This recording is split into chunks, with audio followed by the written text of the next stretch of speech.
महाभारत में कर्ण ने श्री कृष्ण से पूछा, मेरी माँ ने मुझे जन्म देते ही त्याग दिया, क्या ये मेरा अपराध था कि मेरा जन्म एक अवैध बच्चे के रूप में हुआ?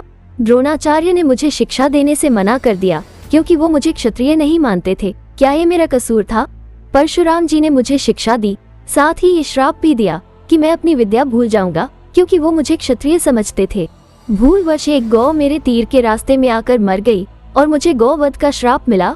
द्रौपदी के स्वयंवर में मुझे अपमानित किया गया क्योंकि मुझे किसी राजघराने का कुलीन व्यक्ति नहीं समझा गया। यहाँ तक कि मेरी माता कुंती ने भी मुझे अपना पुत्र होने का सच अपने दूसरे पुत्रों की रक्षा के लिए स्वीकारा।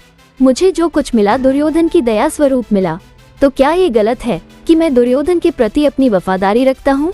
श्री कृष्ण मंद मंद मुस्कुराते हुए बोले, हे कर्ण, मेरा जन्म जेल में हुआ था। मेरे पैदा होने से पहले मेरी मृत्यु मेरा इंतजार कर रही थी।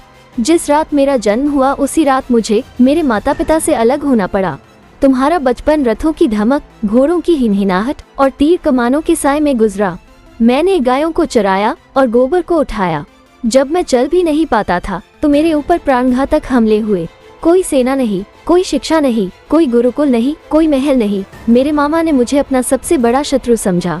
जब तुम सब अपनी वीरता के लिए अपने गुरु व समाज से प्रशंसा पाते थे, उस समय मेरे पास शिक्षा भी नहीं थी। बड़े होने पर मुझे ऋषि सांदीपनि के आश्रम में जाने का अवसर मिला। तुम्हें अपनी पसंद की लड़की से विवाह का अवसर मिला। मुझे तो वो भी नहीं मिली जो मेरी आत्मा में बसती थी। मुझे बहुत से विवाह राजनीतिक कारणों से या उन स्त्रियों से करने पड़े जिन्हें मैंने राक्षसों से छुड़ाया था।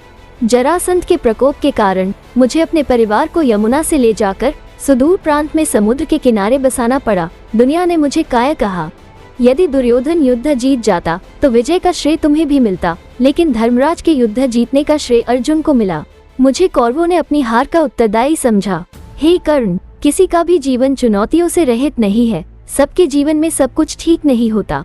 कुछ कमियां अगर दुर्योधन में थी तो कुछ युधिष्ठिर में भी थी। सत्य क्या है और उचित क्या है, ये हम अपनी आत्मा की आवाज से स्वयं निर्धारित करते हैं। इस बात से कोई फर्क नहीं पड़ता कि कितनी बार हमारे साथ अन्याय होता है। इस बात से कोई फर्क नहीं पड़ता कि कितनी बार हमारा अपमान होता है। इस बात से कोई फर्क नहीं पड़ता कि कितनी बार हमारे अधिकारों का हनन होता है। फर्क सिर्फ इस बात से पड़ता है कि हम उन सब का सामना किस प्रकार करते हैं।